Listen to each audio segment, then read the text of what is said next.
Welcome to the Mother May I podcast with Frank and Irene on Strong Island Entertainment.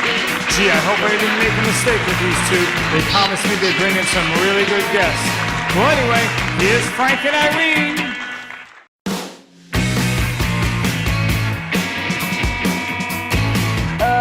Okay, and we're back. Mr. Conniff, your hair seems to be growing into a very sexy wave. What's going on? Do you want to tell us about that? I have the fastest growing hair in show business, and it grows very quickly. And because of the pandemic, I haven't gotten it cut in a long time. You're bringing sexy back. Growing and growing. I like it. A lot of guys would kill not only for a full head of hair like that, but also for that wave that you're going. And you know, you're not putting any min wax in it. You know, there's a lot of those guys on Staten Island, Frank, where they just overboard on the very natural, organic looking hair dyes that look like the inside of a car upholstery or your the seat that you're leaning on. But yeah, I like that you're going. Well, I haven't. I'll have to go to Staten Island and check out hairdos out there. I'm not familiar with the Staten Island look. No, please don't, Frank. I want you to stay golden, pony boy. We don't want to ruin that. I don't know if you know, I mean, I did tell you, but I'm just trying to say this so it's candid. I got a COVID test, by the way, and I'm COVID-free, and it feels good. Oh, congratulations. Thank you. That's great. I feel really good. How long did it take you to get... Okay. How long did it take you to get your results? Actually, it was phenomenal. I got my results within 2 days, if you can believe that. 2 days. It was just so fast. And the test, I wish I could say the test wasn't painful. For me, it was. There was this woman that shoved this big Q-tip up my nose. I think you've had it done. And then I was bleeding profusely for 1 hour, but I implore people to get tested. I do. I just had a negative experience because I got it done here just a few miles away, again on Staten Island. So who knows if I was getting the most gingerly and gentle nurses, who knows? But so Frank, what have you been? That's the first time anyone from Staten Island has passed a test. So, so true. I kid. I love the Staten Islanders. I do too. I do. We have to say that because, you know, I still live here, Frank, you know. Actually, it's not so bad. I must say that I live right across the street from a forest, which I never enter for That's nice. But it's beautiful. And there's a lot of birds now that I'm sort of like here and remote. There's like the most incredibly beautiful birds on Staten Island too, which is like who would think the bird sanctuary that Staten Island would be a bird sanctuary, but they're like cardinals and blue jays. I've really gotten into bird watching, which is, I don't know what that is. I don't know what to make of the bird watching, but I'm even investing in binoculars so I can really get a good gander. That's how there. Yeah. So are you doing? Sounds great. So what have you been doing to pass the time, Mr. Conniff? Staring off into space in a state of terror. I mean, I go for walks. But I have just kind of a daily routine. It just is the same thing every day, you know. It's a little, right. You need a routine. It's a little, yeah. I feel like it's great Groundhog Day, so you need to switch shit up, you know, when you're here, right? Yeah. But my life is like the same thing, day in and day out. The thing about me is I'm much better when the nighttime comes. I become more peaceful, and I become more serene. The daytimes are tougher for me than the nighttime. Right. The daytimes, for me, I think daytime is also tougher because, you know, I don't really know what to do with myself, except when we're doing this. I also stare at the walls with terror, or a bird. I stare at a bird with terror, which is very terrifying for the bird. Right. So I need to stop doing that. All right. So, but in my neighborhood, the birds are like, "What the fuck are you looking at?" So I can't bird watch. I know we can't bird. We have some pigeons that are moving in, and they're like, "What the fuck are you looking at? What are you looking at?" So right next door, we've got pigeons coming in. This is just crazy. I want to come to the city to visit you. I haven't been to the city, but what infuriates me the most is when I see people not wearing a mask when I'm in the city. I can't stand it. But when I do you think that most people are wearing their masks in the city? When I in my neighborhood, most people do wear masks. But when I go to Central Park, though, like I'll see a lot of people not wearing masks. I don't like it. I think because the Central Park is so big, people feel like they can get away with not wearing a mask. I've gotten to the point now, and I hate wearing them. I hate wearing them. I do too, but fucking wear your mask. But I've gotten to the point now where I'm just used to it. And that's what my advice to everyone is: just leave the mask on, and eventually you'll forget about it. And you'll just, like the other day I went to Gristides, not to brag, but afterwards I couldn't even remember if I wore a mask or not, but I know that I did, but I couldn't remember wearing one, which is good because it shows that I'm getting used to it. Right. Or maybe you weren't wearing one and you just, no, I'm just kidding. They won't, right. They won't let me in.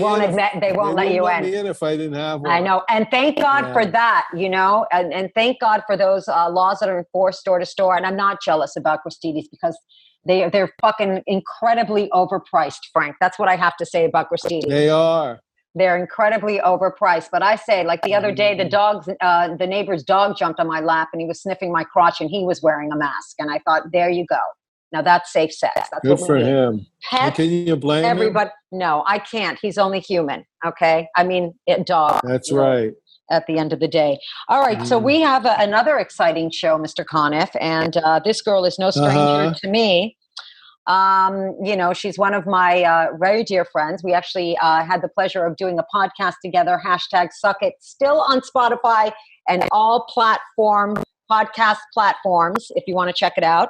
She has been on Crash, Summer of Sam, Samantha Who, Spin City, Blue Bloods, NCIS, The Boys, Aquafina, Shonda Rhimes, Inventing Anna, now on Netflix. She is the author of Jennifer's Way, a health advocate, an activist and dear friend of both me and Mr. Conniff, the lovely Jennifer Esposito, everybody. Jennifer Esposito. And we're zooming her in, and there she is. Jen. Wait. Hey, hi. Hi, it's so good to see you. I'm serious. I miss you so much. It's so good to see you. How are you? I'm good. We're just getting used. I was just talking to Frank and we've decided, we're just getting used to this new life. Frank. Hey, hi. Good to see you. Good to see you. Oh, you got your friend. Yay. My friend's here. Oh, my God. He hears your voice already. He's like, wait a minute, where is she? I know. And I like to say this, calm down, Goose. I was just talking about the neighbor's dog that was sniffing my crotch and wearing a mask. Safe sex is what you got to do it, right? I heard that about your crotch. You got to wear a mask.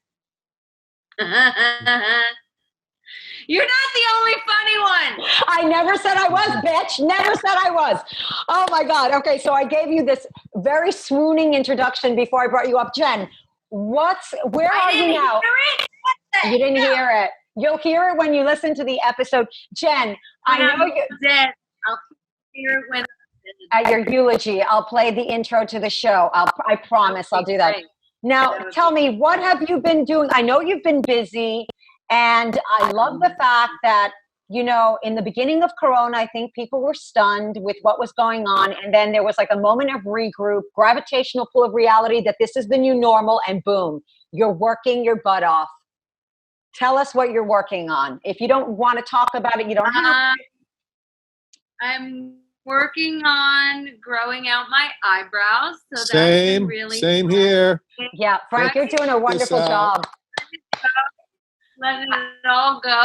No, you know, I like everyone. I go through a day of like mourning, and then fear, and then just hi, I love you, and then I get charged.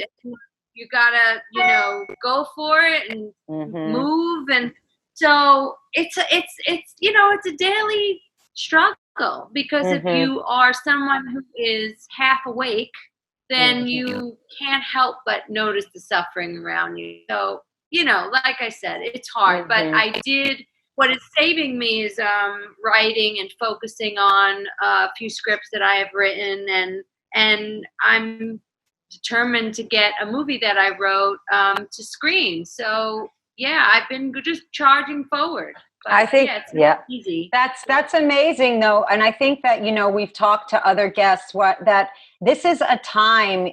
There's so much sorrow and so much pain, and there's so much upheaval and change happening. At the same time, I think people are getting more control about controlling their lives and putting out the content they want to put out. So it's not just waiting for somebody to swoop you up. It's yeah, no, I didn't wait for. I wasn't. Corona didn't change that for me, Miss Corona.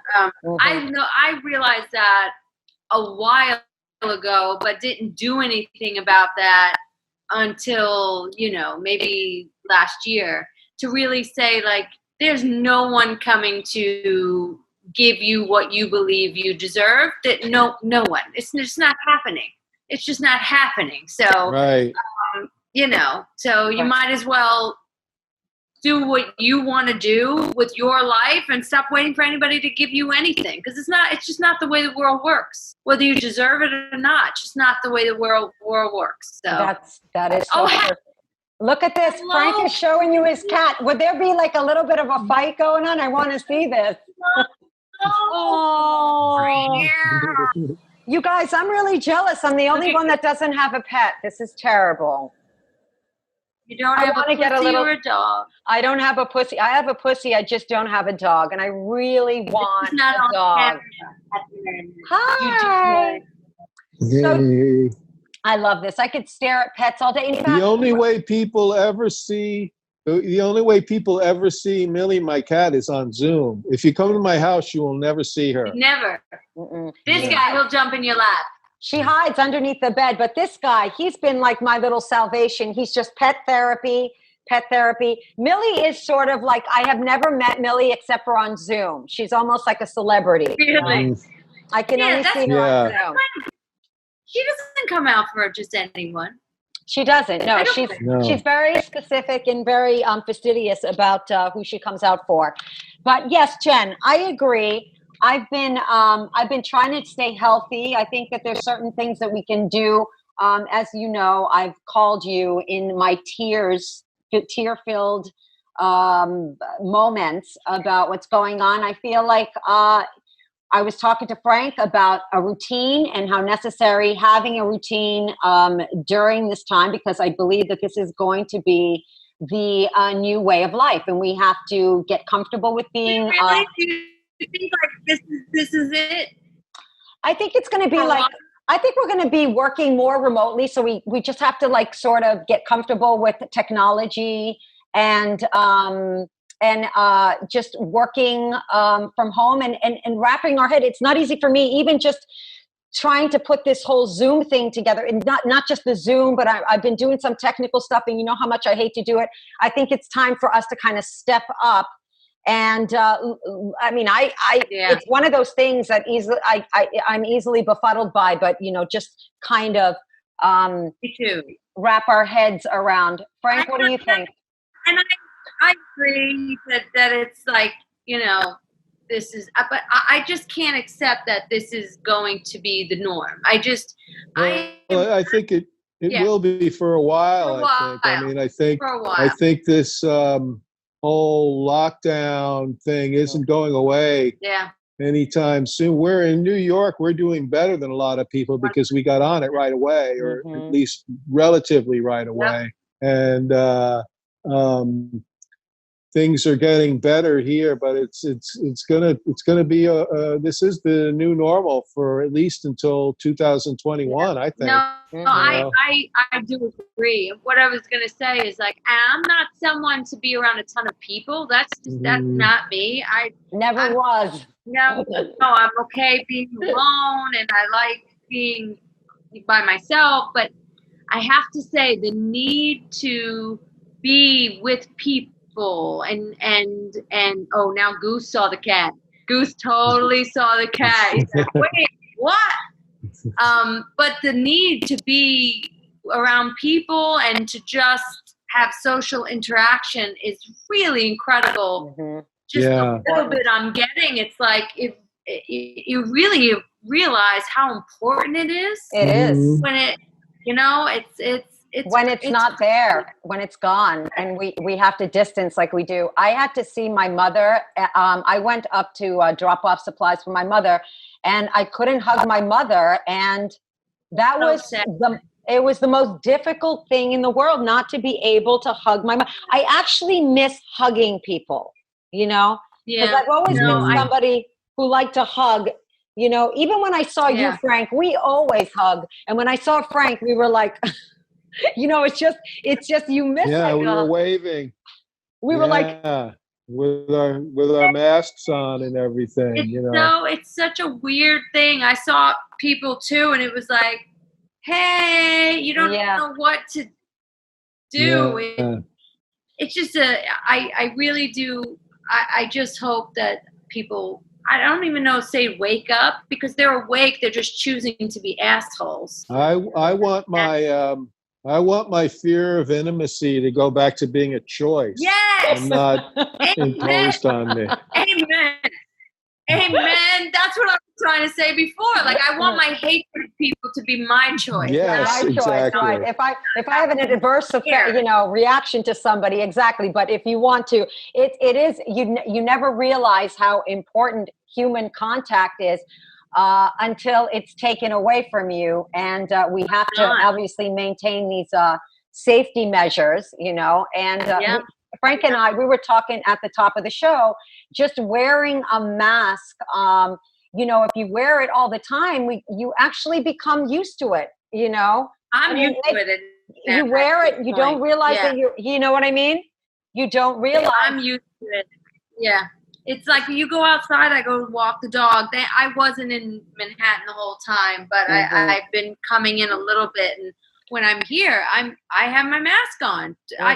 There's no alternative. There's no alternative. Right. Damn mask on your face. Put your fucking mask on. Exactly. Yes, seriously, I can't. I got into it with some girl in the friggin' elevator. I lost it.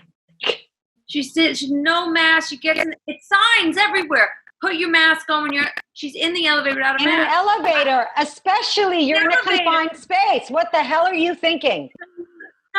No. So when we walked out, I said really loud to the doorman, I said, I think we need bigger signs because people don't know how to read. And then I walked out of the building. She came out after me. She's like, you have something to say, you say to me. I was like, girlfriend. You tapped the wrong bear. I lost it. I lost my shit. And her excuse was, well, I live here. That's the problem. You think you live here on your own. Well, what are you talking about? You live in a fucking building. How is that you live here? You're affecting so many people. It just doesn't make any sense. That's completely senseless. And I've had a couple of. It doesn't make any sense. I've had a couple of those incidences too. When I walked into the doctor's office, I went to the gyno, and this woman walked in. Everybody was masked up except for this one girl. And I didn't say anything, Jen, but I really wanted to. And I felt like instead of putting me in the position that I have to say something as your patient, you should actually take the initiative to address this. Don't put me in a weird position. Well, that's what this woman said to me. Said, you don't say it to my face. I said, I shouldn't have to say this to your face. Like, you're just self-centered. That's what it is. No, I've been for 3 months. I'm not sick. I said, I don't know. No, are you? You might make someone else sick. You might be a carrier. Yeah. It was so gross, but that's the problem with half the world, or most of the world. It's all about me, and forget all of everybody else. And it's it's just I've had it up to here with that mentality. And if you look around, that's why we're in the shit storm we're in. Exactly. Because everybody is all about me. It's all about my taxes are better, my money's better, my situation is better. But what we don't realize is that we're all connected, and if we don't stop that mentality, we are going to go down even further, further at this point.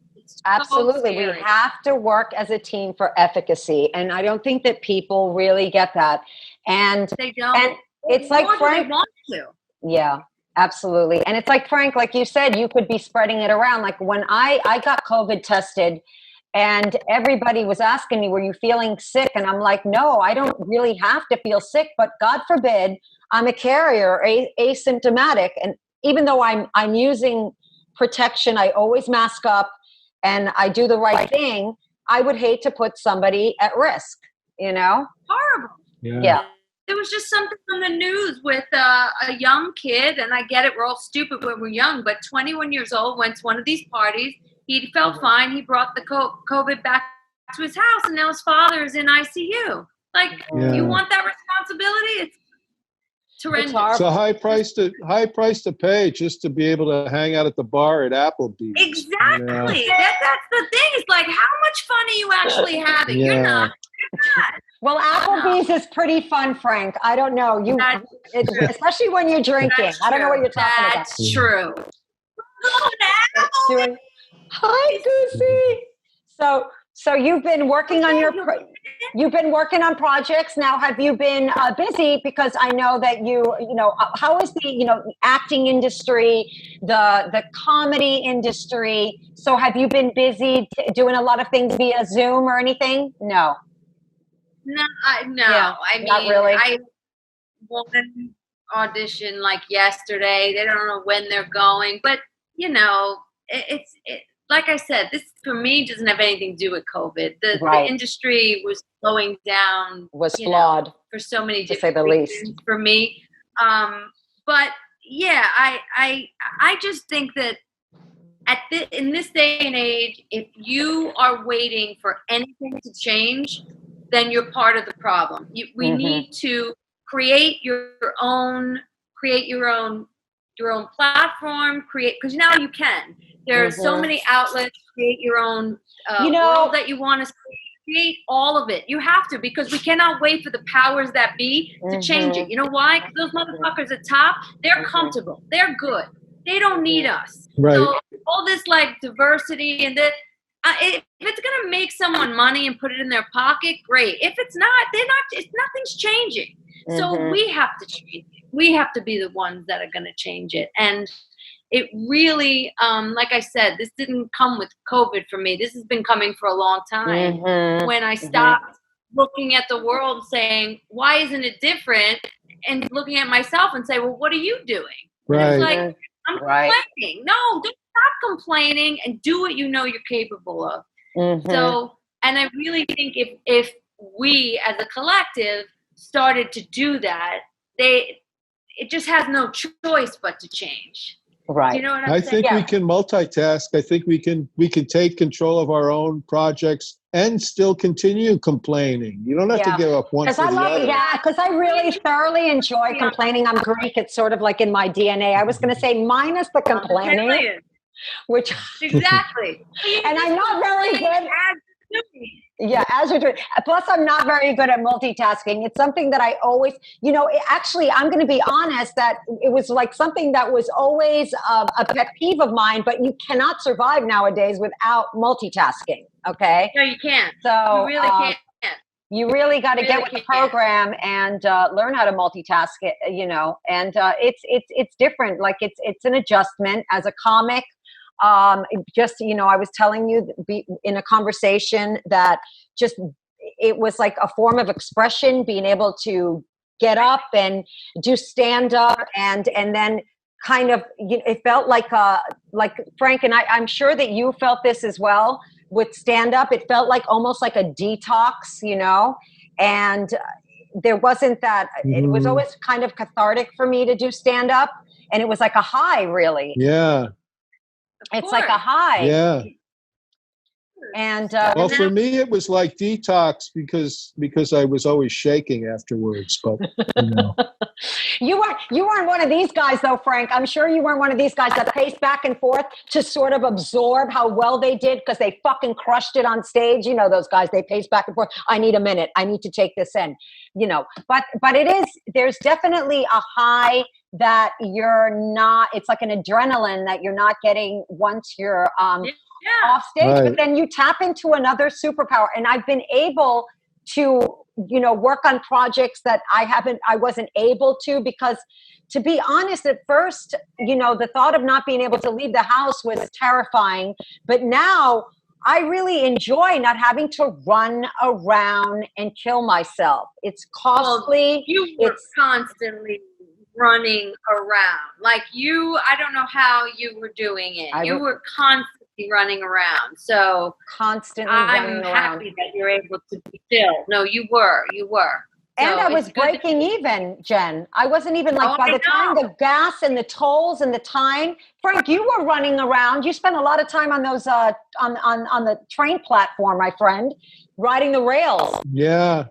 Right? You were. Yeah, I haven't been on a subway in like probably 3 months now. It's crazy. Yeah. I can't say I've been on a subway for, I don't know, years. I had one awful experience when I was I think I was I don't know, 21 maybe, and I got stuck in between stops, and it was like one of those days when it was 107 degrees, and it was a packed,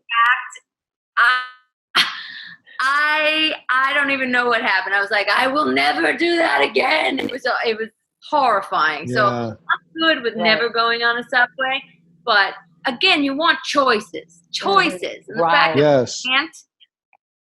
You definitely want choices, but at the same time, now that we've been in this situation for a little bit of time, I'm not saying that I'm becoming used to it, because it's still an adjustment, but I'm slowly adapting to it, That's good. So I'm slowly adapting Yeah, you were running like a crazy person. A routine. I think working out is very important. I've been very busy with Zoom exercising. And although Frank took me on his regular routine, I went to visit him. All I do is jump around all day teaching classes on Zoom. I take Frank. Do you really? That's awesome. He takes me on his walk.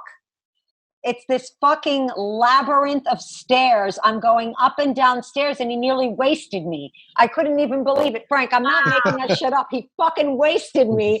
I was like, he was walking so fast. We had this other bitch with us. She couldn't keep up. She said, I'm sitting this one out.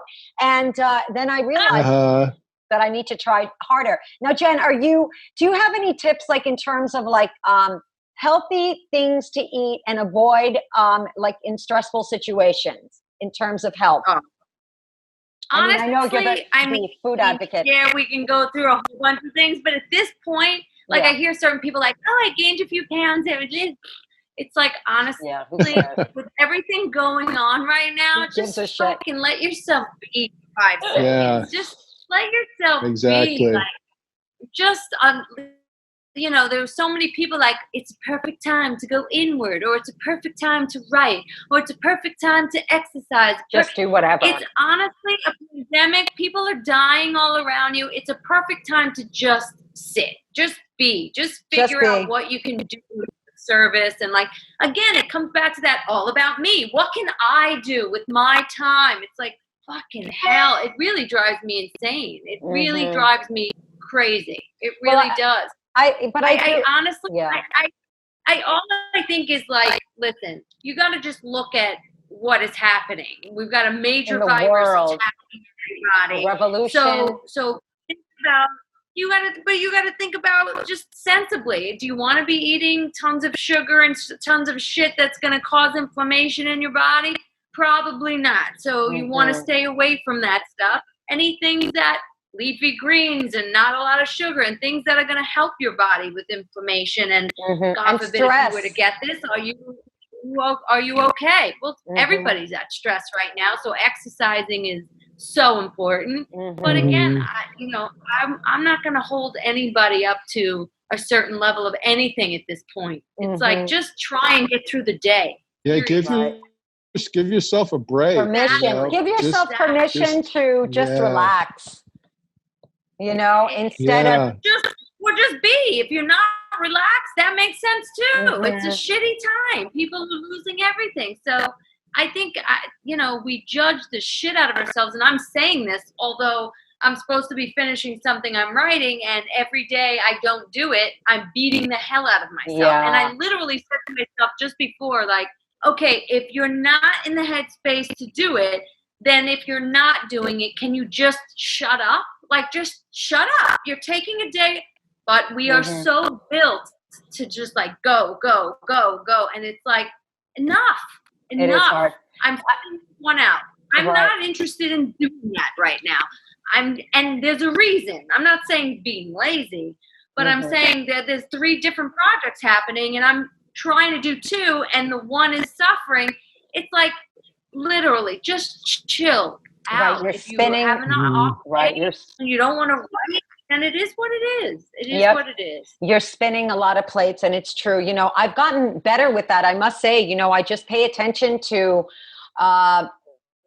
what I kind of want to do for the day, and I stop beating myself up because that I absolutely beat myself up. And if I just want to go for a walk, I'll just go for a walk, and if I want to watch a movie, I'll watch a movie. And if so I'm getting better with that, but this is like years of being conditioned to beat myself up, in a hamster wheel, all of us. So it takes time.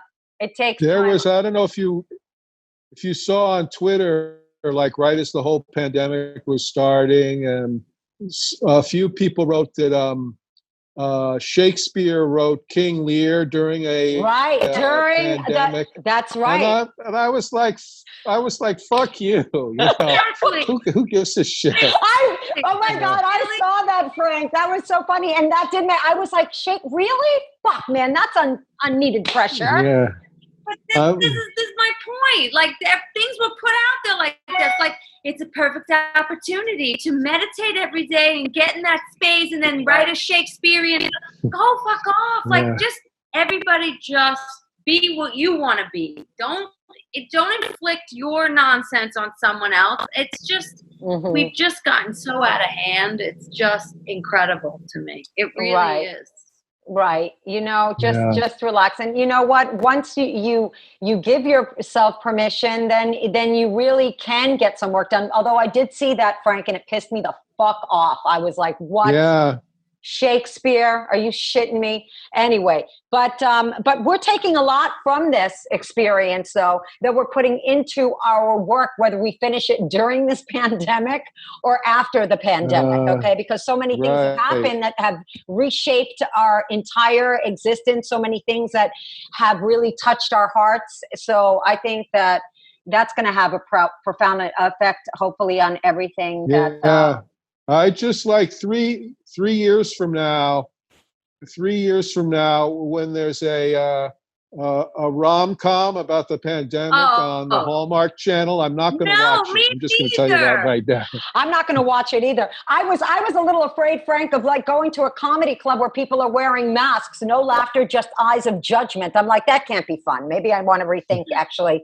I don't need judgy fucking eyes staring at me. I need the laughs. But I wonder what that. I have to say, there are some things going around where I was asked to like put myself on tape for some thing. They're doing a big movie and it's about the pandemic and COVID. I was like, honestly, if you guys don't get it out by the time this is over, or even if you do, I'm not watching this. I'm not watching it. Right. Again, I don't want to relive it. I don't want to know about it. I don't even want to sing happy birthday anymore because I remember like happy birthday to you. Like, washing the hands.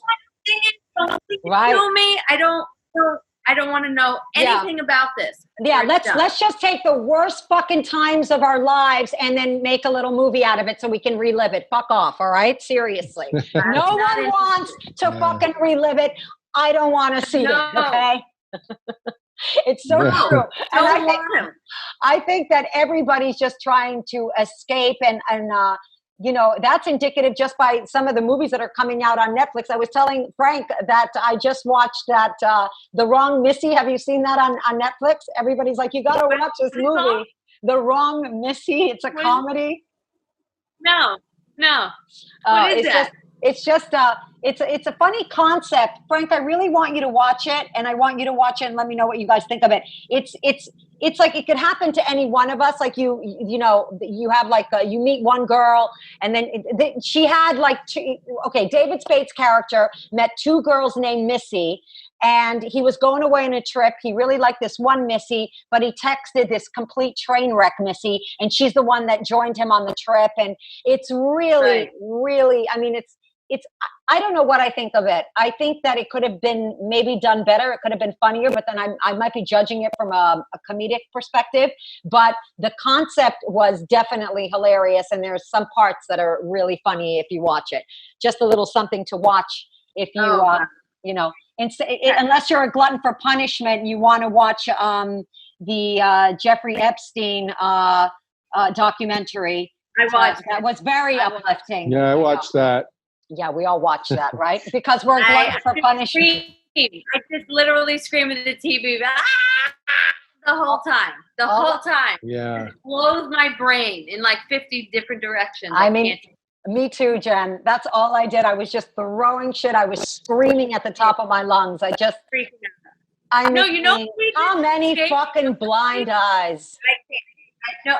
How many blind eyes? Everyone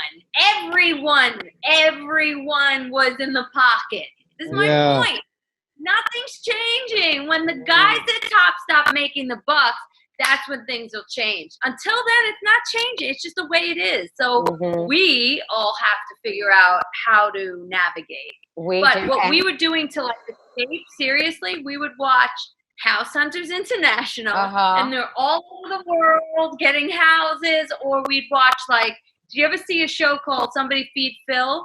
No. It's the guy who wrote something about Raymond, and it's this sweet show, and he goes all over the world and like eats with people, and they're talking about the food of the time. It's just lovely and easy, and it was like you're able to travel through watching. And then we started watching another show called The Bureau, which is completely in French, and they're all in Paris, and it's like, okay, I'm not here. I'm over there. You hear a different language. It's just, it's very nice to escape this.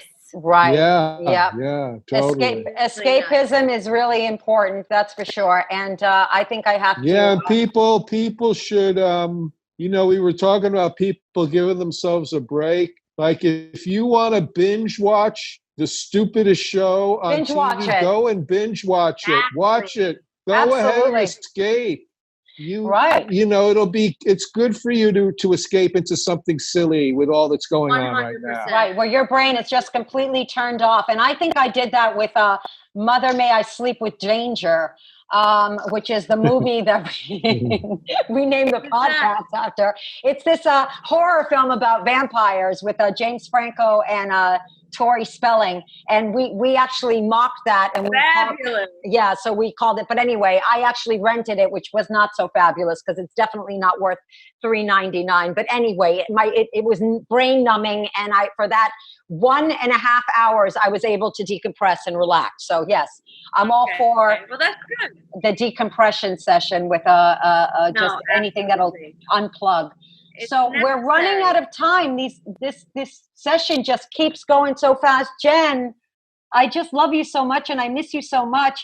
What? So know, you're just working on your work, and is there anything you'd like to promote? Financing together for my film. Getting my financing together for my film. I'm determined. Making some changes here and there. I'm doing a bunch of stuff, just moving it forward, and then I'm finishing a pilot that I've been writing for a while, and it'll get there. And when it's there, it's there. When it's there, trying it's there, not to beat myself up. Yeah. Awesome. Right. That's what you have to do. And is there anything else that you want to promote at all? Like, I don't know. Like, yes.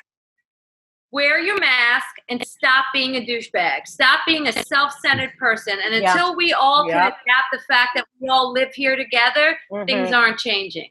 That's right. Don't be a douchebag. I'm going to echo that sentiment. Please wear your fucking mask. Please don't be a douchebag.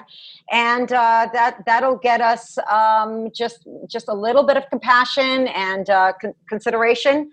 Frank, anything you'd like? We have less than a minute. I love these very hard exits on the show.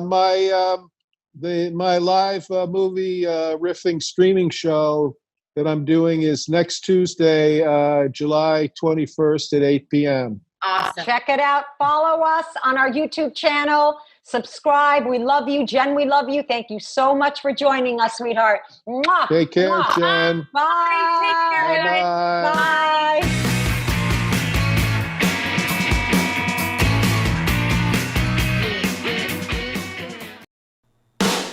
Thanks for tuning in to the Mother May I podcast with Frank and Irene on Strong Island Entertainment.